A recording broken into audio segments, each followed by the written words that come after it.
tema de hoje: eu sei que a tua bondade e a tua misericórdia me seguirão. Vamos falar juntos isso? Eu sei que a tua bondade e a tua misericórdia me seguirão. Em tempos de necessidade, em tempos de aperto da nossa vida, nós precisamos correr para os pés de Jesus e ter essa certeza que a bondade e misericórdia dele vai seguir a nossa vida. Esse texto se encontra num salmo bem conhecido, Salmo de número 23. Gostaria que você visse esse texto comigo. Salmo 23, versículo 6 diz assim: eu sei que a tua bondade e a tua misericórdia me seguirão todos os dias da minha vida. Todos os dias. Nós precisamos ter uma experiência com a bondade e misericórdia de Deus. Porque muita gente que ainda não teve experiência com a bondade e misericórdia de Deus, não teve, porque se aproximam de Deus achando que Deus é um Deus bravo, um Deus mau, Ele é vingativo, não conhecem bem aquele que Jesus veio apresentá-lo como Pai, não conhecem aquilo que Paulo apóstolo chama o Deus e Pai de nosso Senhor Jesus Cristo. Nessa introdução, eu quero te explicar o porquê que muitas pessoas não conseguem conhecer Deus direito ainda. Por uma razão. Nós brasileiros somos muito supersticiosos. Muito, muito mesmo. Você quer ver uma coisinha? Rapazes, muitos de vocês que é torcedor de futebol, ou quem sabe torcedor da seleção brasileira, já em dia de jogo já pegou e pendurou camisa do lado da TV, não fez essas coisas? Não é? Pendura a camisa do lado da TV, põe bandeira não porque está comemorando, mas mesmo vamos dar sorte, não é? Você vê como que o Brasil é supersticioso? Gente, final de ano, pessoa se veste de branco, né? Para a paz. Tem uns que tem que usar peça íntima amarela, que diz que traz dinheiro. Olha, que eu saiba, trazer dinheiro é trabalho, mas se eu só usar, não é? Tem outros que tem uma cor que é para dar sorte no amor, não é? E tem uns que falam, ó, deixa eu usar uma xadrez, né? De tudo quanto é cor, quem sabe alguma coisa bate aqui, né? Alguma coisa dá certo. Mas isso é supersticioso. Você conhece um monte de mandinga, você conhece um monte dessas coisas. Vamos lá, quer ver uma coisinha? Colocar a vassoura atrás da porta, é para quê? Para a visita ir embora, a visita ir embora. Está coçando a palma da mão, o que é? Dinheiro, mais ou menos. Porque se for a mão esquerda, significa uma visita inesperada vai na sua casa. Aquela que você não está esperando, não está querendo. Eu ia brincar dizendo que era a sogra, mas a minha está aqui na minha frente, eu não posso falar isso hoje.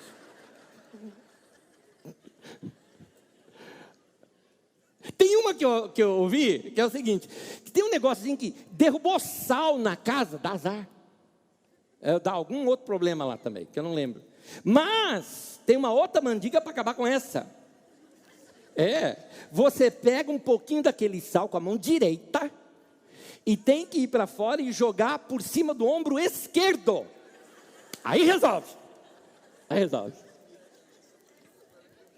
A orelha está vermelha, o que é? Estão falando mal de você. Mas tem uma outra. Você começa a falar o nome de um monte de gente. Quando você citar um nome, parar, foi aquela pessoa. Você vê cada coisa que a gente acredita? Vê se pode. Aí que eu chego. Esse indivíduo se converte. Ou melhor, muda de religião. E começa a frequentar a igreja. E com a mesma relação, porque qual que é a relação das mandingas? A relação das mandingas é uma feitiçaria leve, né? Porque feitiçaria é o seguinte, feitiçaria significa, o feiticeiro é aquele cara que controla os poderes espirituais sobrenaturais que você desconhece, apaziguando a ira dos espíritos ou do Deus, ou de seja lá o que for, para não te fazer mal, e tem lá os truques para te fazer bem. Então essas mandingas são essa versão express, não é? Né? De uma feitiçaria express, não é? Você não precisa ir lá comprar o frango, matar o frango, botar pinga e tudo mais. Tal. Você não precisa dessas coisas. Você faz uma mandinga daquelas e é mais rapidinho. São para as coisas leves, vamos dizer assim. Aí essa pessoa se converte. Aí ela vem para o meio da igreja e ela quer também, irmão. Como é que é a mandinga daqui? Ora, se o pastor não for pastor, for feiticeiro, e o cara gosta de se sentir o todo-poderoso, aí ele inventa algumas coisas. Compra essa vassoura aqui para expulsar os maus olhados e maus espíritos da tua casa, não é? Gente, tem até travesseiro que cura dor de barriga. Aliás, que solta o intestino, né? É isso aí, né? Que tira a prisão de ventre. Tem até isso. Tem até isso. Procura na internet, tem lá. Então, tem situações, assim que as pessoas começam a trazer para dentro da igreja. Aí elas começam a se relacionar com essa, entre aspas, força espiritual que ela chama de Deus, mas não é Deus. Ela transformou Deus num ídolo, um ídolo que pode ser manipulado. Ela transformou Deus num espírito qualquer, que tem lá os seus humores e que é controlado através desses feitiços. E então, na verdade, a gente só muda algumas coisas. Não sei se você já percebeu isso também. Por exemplo, alguém chega assim para você, você vai viajar para tal lugar, né? Vou viajar, tudo mais, tal. Que companhia que você vai em tal? Ih, rapaz, já caiu 2 aviões dessa companhia. O que o indivíduo faz na hora? Ali, ó. 3 batidinhas, tem que ser na madeira. Não é? Bom, ele se converteu. Ele não vai dar mais 3 batidinhas na madeira. O que ele vai falar? Está amarrado. É a mesma coisa. É a mesma coisa. A mandinga por detrás é a mesma. É a mesma crença que está levando a pessoa para isso. Então, fica as pessoas presas a esses rituais. Algo deu errado na sua vida. Aí você fica procurando qual foi a brecha que você deixou. Meu irmão, cuidado com isso. Cuidado, que eu vejo gente enlouquecendo por causa disso. Aconteceu um erro, um problema na tua vida, tudo mais, um roubo, um acidente, e você fica assim, onde foi que eu abri brecha? O que eu fiz de errado? Qual é a tua ideia? Eu abri brecha e Deus está me castigando por causa disso. A gente faz a coisa mais evangélica, né? Não, é o diabo que entrou naquela brecha que você deixou. Meu irmão, coisas ruins acontecem para todos. Jesus foi cuspido, foi maltratado, ele abriu brecha? Foi isso?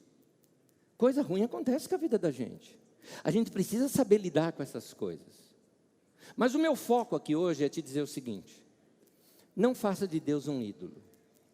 Meu convite é que você tenha uma experiência pessoal com Deus e Pai de nosso Senhor Jesus Cristo.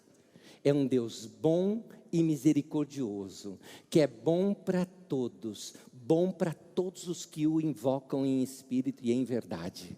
Então vá buscar esse Deus, vá se relacionar com esse Deus, vai conhecer esse Deus melhor, a um ponto de que isso seja tão claro para você, que você venha dizer como está no tema de hoje: eu sei, não me contaram, não é a experiência do meu pai, ele deixou de ser o Deus dos nossos pais para ser o meu Deus.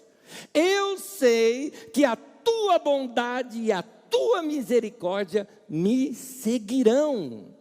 Eu não preciso correr atrás da bênção, é a bênção que corre atrás de mim, porque eu ando com Deus. É isso que eu quero te mostrar. Isso que eu quero te mostrar hoje, eu quero pegar um capítulo da Bíblia Sagrada, que fala sobre a vida de Jesus. E na vida de Jesus, na caminhada dele, nós vamos tirando ali lições, onde nós vamos ver esse medo que as pessoas têm de Deus. Existem coisas que são medos naturais. Medos naturais, ok, todo mundo tem. Mas existem medos de Deus que precisam cair por terra, para que a pessoa passe a conhecer de fato quem é Jesus e quem é o Pai de Jesus, esse Deus maravilhoso que se apresenta para nós como Deus e Pai de nosso Senhor Jesus Cristo. Nós precisamos conhecê-lo, um Deus bondoso e um Deus misericordioso. Para isso, Lucas capítulo 8, eu vou estudar do versículo 22 até o 56, só que eu vou ler apenas alguns trechos, fico agora do 22 ao 25. Lucas 8, acompanhe comigo nas telas, estou lendo na Nova Versão Internacional, o texto diz assim: certo dia Jesus disse aos seus discípulos: vamos para o outro lado do lago. Eles entraram num barco e partiram. Enquanto navegavam, ele adormeceu. Abateu-se sobre o lago um forte vendaval, de modo que o barco estava sendo inundado e eles corriam grande perigo. Os discípulos foram acordá-lo, clamando: Mestre, Mestre, vamos morrer. Eles estavam com muito medo. E ele se levantou, repreendeu o vento e a violência das águas. Tudo se acalmou e ficou tranquilo. Onde está a sua fé? Perguntou ele aos seus discípulos. Amedrontados, guarda isso, amedrontados e admirados, eles perguntaram uns aos outros: quem é esse que até os ventos e as águas dá ordens e eles lhe obedecem? Duas vezes aqui nós vamos ver os discípulos com medo. Uma aceitável, a outra não. Uma aceitável é um medo natural. Quando eles gritaram e foram acordar Jesus e tudo mais, eles estavam com medo de morrer. Gente, este medo é natural. Tem gente que fala: é o diabo que dá medo. Não, gente, o medo faz parte do ser humano. Deus nos criou assim. O medo é nosso aliado. Como assim? Claro, senão você morre. Você está na beira de um penhasco e fala: eu não tenho medo. Você vai morrer. Para. Você está à marginal do Tietê, ali cheia de carros. Você vai falar: eu não tenho medo, eu vou atravessar. Você vai morrer. É melhor ter medo. Não, eu não tenho medo de nada. Tá bom, vou botar uma camisa do Palmeiras em você e jogar você no meio da Gaviões da Fiel. Hã? E aí? Duvido que você não tenha medo nessa hora. Então, o medo é uma proteção, é humano isso, faz parte da vida da gente isso. Então os discípulos sentiram um medo ali que era um medo natural. Aliás, que medo deve ter sido, porque os caras eram pescadores. Jesus, quando ele fala vamos lá para o outro lado, aqui nesse texto chama de lago, porque algumas pessoas chamam aquele lugar de Lago de Genezaré, por ele ser de água doce. Mas ele é mais conhecido como Mar da Galileia, porque aquela região que ele chega do outro lado, a região onde eles estavam, na verdade, era a região chamada Galileia. Então é um mar enorme, só que de água doce. Jesus vai atravessar ali com os discípulos que já conheciam bem, eram pescadores. Então, para os caras dizerem que vai morrer e que vai afundar, é porque a coisa era grave mesmo. Jesus se levanta, repreende o vento e o mar, tudo se acalmou. Imagine, você tem que ir para a cena. Vem comigo, entra dentro da cena. Você viu que parou tudo? Se você está ali no meio dos discípulos, você faz o quê? Ufa, tá bom, passou. Só que o texto mostra eles amedrontados depois disso. Agora é um outro medo. É o medo do desconhecido. Que desconhecido? Aquele que estava com eles no barco. Olha só, eles amedrontados falam um com o outro: quem é esse cara? Quem é esse cara? É o nosso medo, mas quem é esse cara? Até o vento e o mar obedecem à voz dele. Eles ainda não estavam conhecendo a Jesus. O medo humano e um medo de Deus são bem diferentes. O medo humano, ele é aceitável. Esse medo do desconhecido e de Deus, ele te leva para longe de Deus. Muitas pessoas têm tanto medo de Deus que nunca acabam conhecendo a Deus de perto. Então eu te chamo aqui nessa manhã para abrir o teu coração.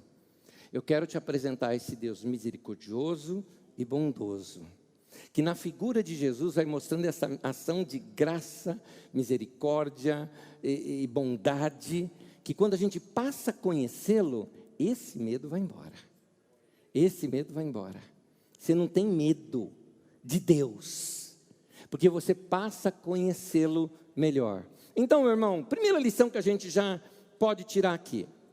Se um dia você tiver, meu querido, com medo da morte, medo do medo, medo do terror, medo de uma tempestade, a água está entrando no teu barquinho e você acha que vai morrer. Minha palavra para você, está escrito no Salmo 23, versículo 6, que diz: eu sei que a tua bondade e a tua misericórdia me seguirão todos os dias da minha vida, inclusive naquele que você está com medo. Deus está ali, meu irmão.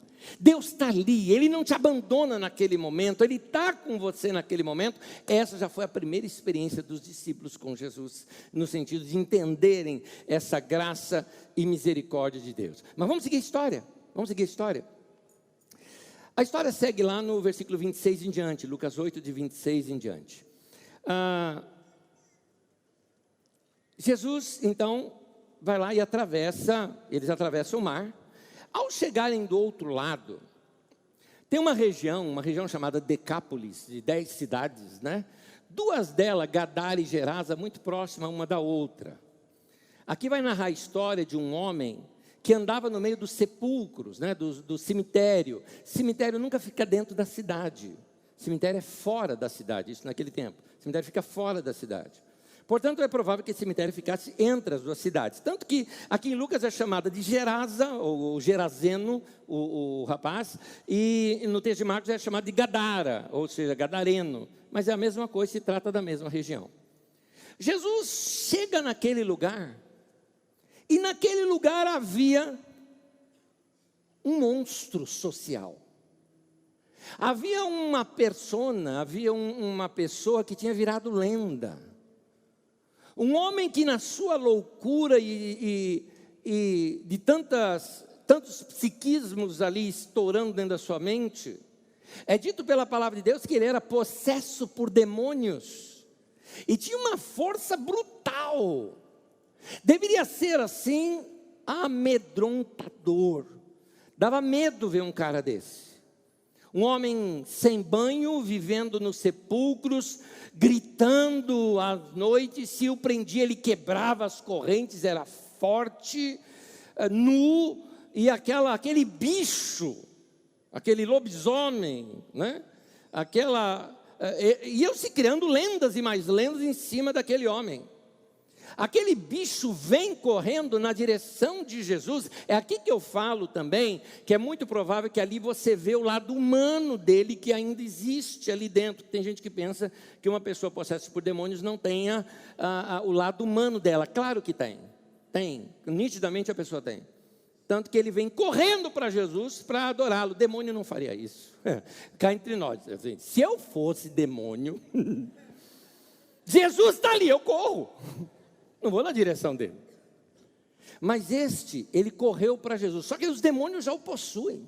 E começam ali a gritar e discutir com Jesus, pedindo para não serem expulsos. Mas Jesus, numa palavra, expulsa aqueles demônios. Os demônios saem, entram ali nos porcos. Os porcos se precipitam no mar. E eu não vou fazer nenhuma piada com palmeirense. Eles se precipitam no mar. E aí então o homem fica são, salvo, é recuperado.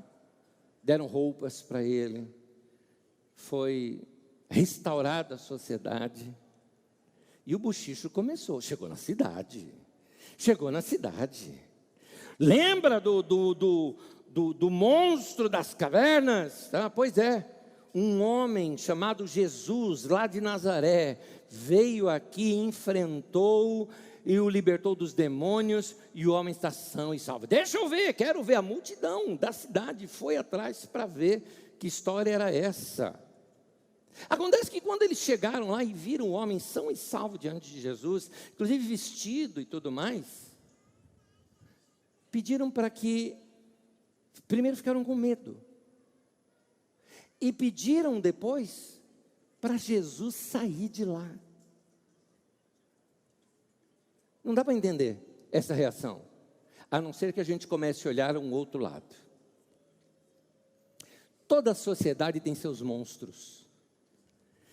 Esses monstros sociais, as sociedades os cultivam. Por quê? Porque eles são didáticos, primeiramente. Primeira coisa, eles são didáticos. Acredito que um monte de pai e mãe deve ter chegado assim para os seus filhos e falado: me obedece, menino. Se não obedecer, vai ficar igual o homem cavalo. Esses que riram são os asquenses antigos, que lembram da história que tinha aqui na região do homem cavalo, né? Então, vai ficar desse jeito. E aí aquele medo que as pessoas têm. Minha avó falava outra coisa, minha avó falava assim, que ia ter o homem do saco. Tua avó também falava isso? O homem do saco. Tem uma história que eu já contei, que aconteceu comigo lá na África. Eu fui num lugar na África, onde homem branco não tinha entrado, já fazia 5 anos. Então, criança pequena, nunca tinha visto homem branco. E eu fui lá junto com o meu filho mais velho. Nós fomos lá naquele lugar. Quando chegamos naquele lugar, as crianças nos viam, gritavam de terror, saíam correndo. Teve uma que eu tive dó, porque a criança gritou, saiu correndo, e ela foi entrar para dentro de casa, a porta estava fechada, ela bateu na porta, ela ficou tonta, e ela começou a bater, ela desesperada, e eu falei: meu Deus, sou tão feio assim, o que é isso? Aí me contaram, sabe como é que funciona a coisa lá? Lá é assim: filho, me obedece, porque se não obedecer, vai vir um homem branco te pegar.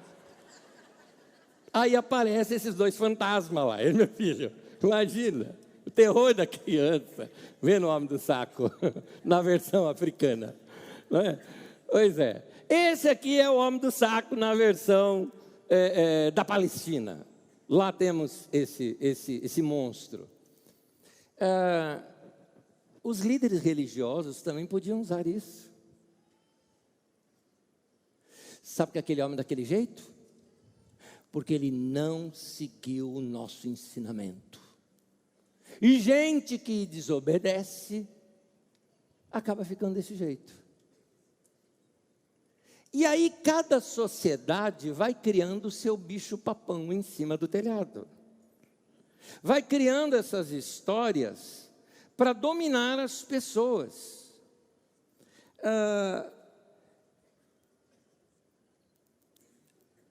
Líderes inescrupulosos, a palavra significa desonestos, gostam de dominar pelo medo. Lançam medo nas pessoas para poder dominá-los. Eu vou trazer isso para dentro da igreja. Tem gente que chega ao ponto de dizer: olha, se você sair daqui, vai ficar sem cobertura do apóstolo. E aí a tua vida vai estar desprotegida. 2 domingos atrás, me encontrei com uma pessoa, conversar com a pessoa, e a pessoa estava um pouco receosa, inclusive até de entrar aqui. E a situação dele era dramática, porque ele foi amaldiçoado por alguém, dizendo que se ele saísse daquele grupo religioso, ele estaria amaldiçoado, e essa maldição só se quebraria se ele voltasse lá de novo, naquele lugar. E que ele estaria assim, sem cobertura espiritual na sua vida. Tentando desmontar esse monstro que foi criado na mente daquele rapaz. Em primeiro lugar, meu querido, cobertura quem faz é a Eternite e as suas concorrentes. É isso. Essa coisa é invenção humana. Porque ao você entrar nesse lugar, você vai ser abençoado junto com todos os irmãos. E não vou ser eu a sua cobertura espiritual para a sua informação. Nem aquele indivíduo que te amaldiçoou. Tem um santo muito mais forte do que esses 2, tá? Chama-se Jesus de Nazaré. Ele é o teu Senhor, Ele cobre a tua vida, Ele é o cabeça da igreja, Ele protege você, Ele cuida de você. É Jesus que vai te cuidar, meu irmão. É Jesus, anda com Ele. Anda com Ele, meu irmão, estou falando agora para você. Anda você com Jesus, não pensa que tua vida vai ser tudo bem, porque você veio aqui no domingo. Porque essa é mais uma das nossas mandingas, que é bem, isso aqui na verdade vem até dos europeus, que pensam assim, aquela ideia nossa, fui na missa, rezei na missa, estou protegido durante a semana. Meu irmão, você não vai estar protegido durante a semana porque você veio aqui no culto. Você não vai estar protegido durante a semana porque você vai acordar com o pé direito. Para de acreditar nessas coisas. Você não vai estar protegido porque você está fazendo o sinal da cruz, meu querido. Você vai estar protegido quando você corre para os pés de Jesus. É o único lugar onde nós somos protegidos e guardados. Quando nós corremos para o pé dele, para os pés dele, nos prostramos diante dele, adoramos esse Deus, servimos a ele, entregamos nossa vida, nosso coração para ele. Aí a gente pode dizer com convicção: eu sei que a tua bondade, a tua misericórdia vão me seguir, vão me guardar todos os dias da minha vida. Está escrito na palavra de Deus isso, meu irmão. Anda segundo a palavra de Deus. Anda segundo a palavra de Deus. Para de ficar dependente de igreja, dependente de pastor. A igreja é importante? É, para comunhão, relacionamento, ouvir a palavra de Deus, o canto congregacional. Os pastores são importantes para a nossa vida? Claro, são nossos mestres, são nossos líderes. A Bíblia manda honrá-los, ouvi-los, seguir o exemplo de vida que eles nos dão. Tudo isso é importante e tem o seu lugar. Mas proteção, meu querido, não é homem algum que vai proteger você, é Jesus. É Jesus. Então anda com Ele, anda com Ele. Essa sociedade que havia ali, estava agora com medo, porque o mal foi tirado. Olha o texto escrevendo aquilo que eu lhes narrei. Lucas 8,35 diz assim: o povo foi ver o que havia acontecido. Quando se aproximaram de Jesus, viram que o homem de quem havia saído os demônios estava sentado aos pés de Jesus, vestido em perfeito juízo. O louco tinha sido curado da loucura. Estava até de roupa nova. O moço ficou bom. Meu querido, uma palavra para você. Se um dia você sentir que a tua vida está sendo atacada de tudo quanto é lado, é um ninho de demônios ali, que a coisa ruim está toda sobre você, não é banho de arruda que vai resolver isso, nem 27 sexta-feira, na reunião dos 389 pastores, né? Nada disso. O que vai resolver é você correr para os pés de Jesus. É Ele que te livra de tudo isso. É Ele que guarda a tua vida. Lucas 8,35, mais uma vez, com o final da história. Olha o final da história. Estava sentado aos pés de Jesus, vestido em perfeito juízo, e ficaram felizes. Não, ficaram com medo. Ficaram com medo. Mas medo do quê? Já não tinha mais o monstro. O bicho papão foi desmascarado. Que medo era esse? O medo é que agora eles estavam expostos. Antes, era aquele negócio: eu faço coisa errada, todo mundo faz, mas igual aquele ali, eu não sou igual aquele ali, não é? Então a gente sempre acha um bicho pior do que a gente. E aí a gente fica com medo quando vaza alguma coisa. E agora? Vazou minhas conversas da internet. Ai, agora? O bicho ruim que eu mandei prender está preso, mas agora apareceu o meu, né? Apareceu os meus bichos ruins agora também. É tudo igual essa turma. Então, eles precisam desses monstros da sociedade, os monstros políticos. Antigamente, tudo era culpa de um partido, e agora? Que já quase que não existe mais. E agora está aparecendo, agora a culpa é da laranja, né? Agora é culpa da banana, não é? Agora as outras culpas aparecem. O que isso nos mostra? Uma sociedade gadarenizada, ou é isso aí, tá? Não consegui falar, de Genezaré, genezarenizada, né? Entendeu? É uma sociedade assim. Eles chegaram assim e falaram: Jesus, você estragou tudo. Cadê aquele cara para a gente jogar a culpa? Não tem mais. Lucas 8,37 diz assim: então todo o povo da região dos Gerazenos ou Gadarenos suplicou a Jesus que se retirasse, porque estavam dominados pelo medo. O medo de não conhecer a Jesus ali, o medo de não conhecer a bondade, a misericórdia dele, esse medo, na verdade, te afasta de Deus. Eles se afastaram, perderam a chance de conhecer bondade e misericórdia de Deus na vida deles. Mas Terminado isso, Jesus pega o barco e volta para o outro lado. Aqui eu precisava falar uma coisinha com vocês. Lembra que eu sempre falo da gente usar a nossa imaginação?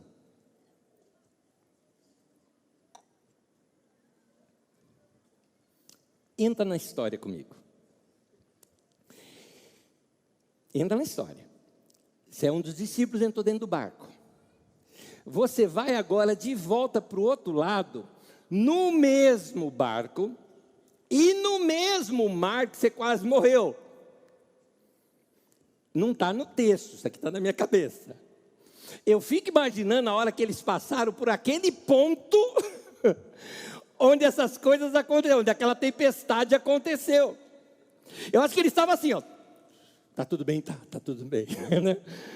Talvez um discípulo chegou para o outro e falou, ó, mantém Jesus acordado aí, não deixa o cara dormir não. Não deixa o cara dormir não. Vai que, né, acontece de novo. Né? Pode ter sido isso. Bom, chegaram do outro lado. Quando eles saíram do barco e chegaram lá do outro lado, novas histórias acontecem. Primeiro, uma multidão já vem ao encontro de Jesus e tudo mais, e entre eles um homem bem reconhecido na sociedade, digno, honroso, líder de uma sinagoga, o seu nome era Jairo. E este homem chega para Jesus e abre o coração, falou, Jesus, minha filha está morrendo. Se você é pai ou mãe, você deve entender o pedido desse homem. É minha filha, Senhor. Ela está morrendo. E Jesus fala para ele, eu vou até a tua casa. Imagina você que chegou para Jesus e falou isso, minha filha está morrendo, está doente. E Jesus fala, eu vou até a tua casa. Eu acho que na hora daquela, uau, esperança, não é? Vai dar certo. Jesus vai comigo, e aquela multidão toda ao redor de Jesus, você ali do lado dele, ele vai na minha casa. Só que aconteceu uma coisa no meio do caminho que não estava na agenda. No meio do caminho acontece uma história que o texto de Marcos, capítulo 5, narra melhor os detalhes, mas esse texto de Lucas também cita aqui para nós. Uma mulher, uma desconhecida, tadinha, ela vinha sofrendo 12 anos de uma hemorragia crônica, talvez menstruação crônica. E aquele sangue que não se estancava, aquela situação em que ela passava, indo de médico em médico e nada resolvendo o problema dela. Pior ainda, numa sociedade não só machista, mas cercada de uma religião machista, a mulher no período menstrual estava impura. Ela não poderia tocar em ninguém, que essa pessoa também seria impura. Imagina uma pessoa isolada da sociedade, por uma questão que fugia ao seu próprio controle, buscava cura e não tinha. Ela fica sabendo da fama de Jesus, ela falou, eu vou atrás dele, é minha chance. Então ela vai com esse pensamento, olha, ele não precisa nem orar por mim, ele não precisa fazer nada por mim, não quero interromper, eu quero chegar nele, se eu chegar pertinho, tocar aqui, ó, na barra da roupa dele ali, na orla dos vestidos, né? na barra ali, se esbarrar nele, pronto, eu vou ser curada. E ela botou isso na fé, e confessava isso, ela acreditava nisso, ela foi, eu imagino passar no meio daquela multidão toda, querendo, e ela tentando, se espreitando e tal, até que ela tocou. A hora que ela tocou, imediatamente ela sente, fui curada. Eu imagino aqueles segundos após isso, aquela sensação, sei lá, de choro, de alegria, de alívio, tudo mais, que durou segundos só. Vou te falar o porquê. A hora que ela vê isso, Jesus pega e para. Alguém me tocou. E começa a olhar para saber quem. Você imagina os discípulos ali, né? Do lado de Jesus, alguém te tocou. Piada. Um monte de gente tocou Jesus. Essa multidão toda do teu lado. Alguém me tocou. Diz o texto de Lucas que ele percebeu que dele saíra poder. Ele falou, alguém me tocou de maneira diferente. Tem alguém aqui. Um detalhe para você saber depois, tá? Eu imagino o Jairo nessa hora. Jesus, está tudo bem, tá, vamos embora. Minha filha, tá doente. Eu imagino o pavor do cara. Mas volta na história aqui. Foca na mulher.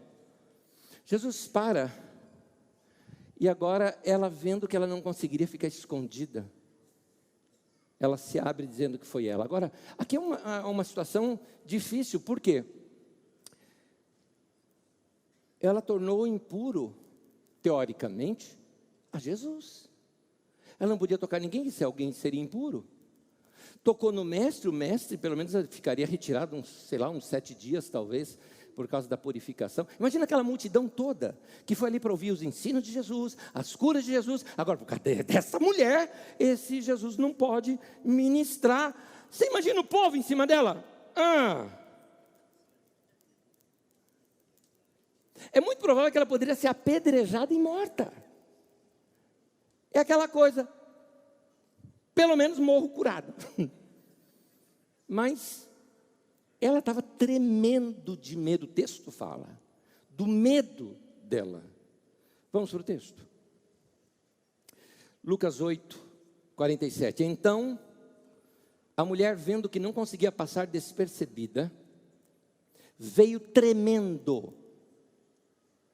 Em Marcos 5,33, que é o texto paralelo, fala, veio tremendo de medo, diz o texto de Marcos. E foi para o lugar certo. Prostrou-se aos seus pés. Essa foi a diferença. Ela tinha medo de ser morta. Ela conhecia um Deus que só castigava. Um Deus cheio de regra, que talvez ela nem conhecia essa.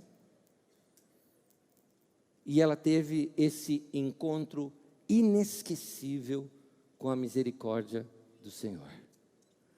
Aquela mulher trêmula diante de Jesus, esperando o momento de ser castigada por sua ousadia em ter tocado em Jesus, encontra nos olhos de Jesus um olhar cheio de amor, de misericórdia, de compaixão. Eu, aqui de novo com a minha imaginação, eu imagino Jesus abrindo aquele sorrisão para ela. Vamos ver o texto. Lucas 8, 48. Lucas 8, 48. Diz assim, na presença de todo o povo, ela contou por que tinha tocado nele. E como fora instantaneamente curada. E então, ele lhe disse, filha, a tua fé te curou. E olha essa palavra final. Vá em paz, você não deve nada, vá em paz, vá em paz.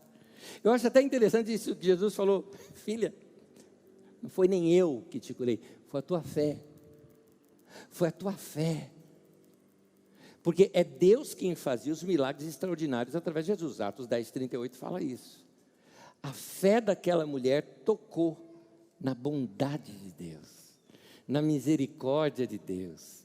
E ele fala, a tua fé te curou. Agora, uma pausa aqui para a gente tirar uma lição. A mulher achou, fiz algo errado. Só que, ao invés de ser apedrejada e morta, ela correu para os pés de Jesus. Eu tenho uma palavra para você.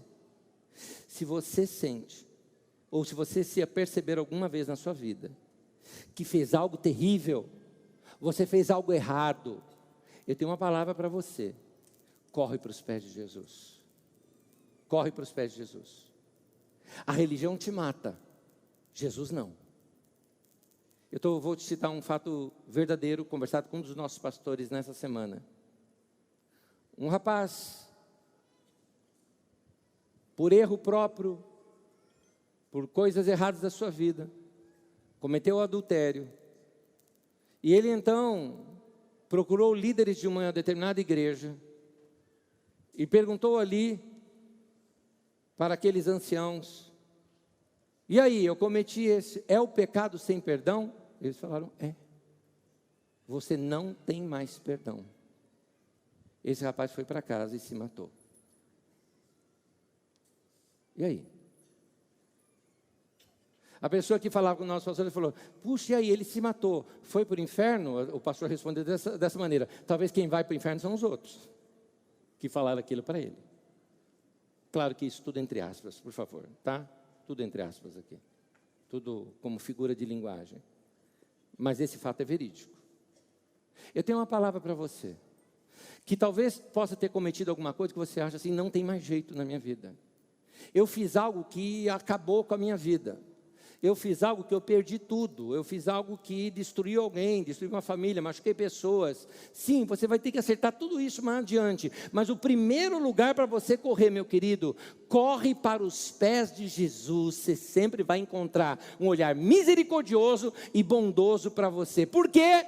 Porque está escrito, Salmo 23, versículo 6. Diga comigo, eu sei. Vamos ler junto? Eu sei que a tua bondade e a tua misericórdia me todos os dias da minha vida. Glória ao nosso Deus, que Ele é bom demais. Ele cuida de nós. Ele cuida de nós.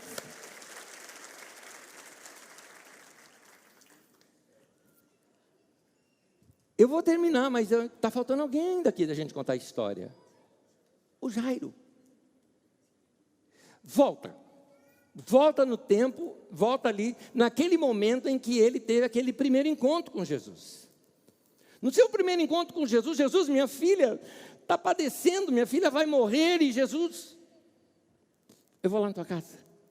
Imagina o homem naquele momento, né? Jesus vai na minha casa, como nós já narramos aqui, ele deve ter ido ali no meio da multidão, ele estava preocupado, ao mesmo tempo chorando, ao mesmo tempo, mas Jesus vai na minha casa, ele está cheio de esperança. E aí essa mulher vem, toca em Jesus, Jesus para. Alguém me tocou. Eu acho que o homem chegava assim, ficava no braço de Jesus. Não, Jesus, vamos embora. Um monte de gente tocou, beleza, vamos embora. Vamos aí. Alguém me tocou. Aí aparece a mulher, começa lá a falar com ele. E a mulher com ele, Jesus, fui eu. E tudo bom. Não, filha, tua fé te curou. Jesus. O homem já está assim para a mulher. Sai daí, deixa Jesus aqui comigo, tudo mais, e fica aquela coisa ali com aquela mulher, assim, estou citando aqui coisa humana aqui, gente, ser humano é desse jeito, né? Eu estou aqui com a minha imaginação, não está no texto, é minha imaginação, né? Aí o homem está aqui o tempo todo, finalmente, filha, vai em paz, isso, vai, está curada já, vai em paz, tua fé te curou, amém. Aleluia, vai, Padre, querido. Vamos, Jesus, vamos. Nisso, alguém interpela ele. Ô, seu Jair, vem cá. Uma notícia, desculpa, esse momento aí, uma notícia triste. Tua filha morreu. Imagina aquele homem, ouvir aquilo tudo. Talvez olhar para Jesus e falar, eu te disse. Olhar para aquela mulher e falar, me atrapalhou. Esse momento que assim, meu mundo caiu. Enquanto ela estava doente, ainda tinha jeito, vai curar, tal, mas morreu. Acabou. Não tem mais jeito. Acabou. Palavras de Jesus para esse homem. Lucas 8, versículo 50. Ouvindo isso, Jesus disse a Jairo, não tenha medo. Ouvindo isso, Jesus disse para você, põe teu nome aí, ó, não tenha medo. Não tenha medo. Ele diz, tão somente creia, ela será curada. Alguém fala, mas menina agora precisa ser ressuscitada. Sim, mas tem que ser curada, senão morre de novo. Já estava doente, morreu de doença, tem que curar. Então, vamos lá. Jesus chega lá na casa, o povo todo chorando, chega aquela multidão junto. Talvez algumas pessoas falem, ele chorou, chorando, mas você chegou atrasado. E Jesus pede para entrar só ali com alguns discípulos, pede a família só ali, o pai e a mãe juntos, numa palavra de ordem, a menina volta à vida. Ele tinha dito ali para o povo, calma, ela está dormindo, eu vou acordá-la. O pessoal começa a rir dele. Ele vai dar uma palavra, e aquela menina sai da morte para a vida. A enfermidade dela é curada. Ele ainda levanta a menina e chega para os pais e fala para eles terem de novo aquela coisa mais gostosa que um pai e mãe faz com um filho pequeno. O que é? Dar papinha, dar comida. Era uma menininha já crescida de 2 anos, mas vão comer juntos. Dá algo de comer para ela. Restaure esse momento de família de vocês. Eu imagino a cara dos outros que riram lá fora ao ver Jesus saindo com a menina ressuscitada. Coisa linda que foi tudo isso. Jesus ressuscita aquela menina e entrega de novo para a tua família. Só tem uma coisa nesse texto que eu não entendo direito, confesso para vocês. Jesus chega e fala assim: olha, não conta nada para ninguém. Não, para não contar o negócio desse, Jesus, não é? É aquela história, ele cura um mudo e fala para o mudo: não conta nada para ninguém. Não dá, né? Eu vou perguntar para ele um dia sobre isso daí, como é que ele faz esse negócio, né? Mas essa é a bondade e a misericórdia de Deus. O que eu aprendo desse último momento? O que eu aprendo, meu irmão, junto com você, é que quando você estiver numa situação já sem esperança, aquela situação não tem mais jeito, não é de jeito que você está precisando, você está precisando de Jesus, é outro J que você vai usar aí. Então você vai correr para os pés de Jesus, e lá aos pés de Jesus, você vai ter um encontro com a bondade e a misericórdia do teu Deus. Amém? Ele é bom, Ele é bom, Ele é bom, Ele é bom. Meu irmão, fica de pé comigo, querido, fica de pé comigo. Os povos antigos, eles entendiam que os seus deuses, seus ajudadores, tinham sua montanha, e eles governavam de cima daquela montanha. Salmo de número 121, o salmista diz assim: eu elevo os meus olhos para os montes, de onde me vem o socorro? Então ele está dizendo assim: não vai vir dessas montanhas, não são desses deuses inventados pelos homens. Ele fala: o meu socorro vem do Senhor, porque Ele não é o Deus da montanha, Ele fez não só a montanha, Ele fez os céus e a terra. Então guarda isso, o Deus que tem poder, olha o pensamento lógico dele, o Deus que tem poder para fazer os céus e a terra, também tem poder para me socorrer na hora em que eu precisar. Amém? Esse é o nosso Deus, é esse o nosso Deus. Busca a Deus, meu querido. Isso é um convite para você sacudir a poeira, dar a volta por cima. Situações que parecem difíceis, perda de uma pessoa querida, você acha que a vida não vai continuar, um desemprego que perdura, uma traição, uma separação, um divórcio, uma crise financeira. Você olha tudo isso, parece muito um gigante para você. Mas, meu irmão, pega uma noite estrelada e olha para os céus. Sobe numa montanha e olha a imensidão da terra. Veja essa criação imensa de Deus. O que é mais fácil, resolver o teu problema ou criar tudo isso? Não é? Então, se Deus tem o poder para criar tudo isso, Ele também tem poder para resolver as nossas situações. Ele foi, Ele é, Ele continua sendo bom. Ele enxerga coisas que nós não estamos vendo, Ele conhece coisas que não conhecemos. Quando a vida não faz sentido para a gente, vamos confiar no Senhor. Admita que Ele sabe de vida mais do que você. Ele é digno de toda confiança. Como nós cantamos já aqui, né?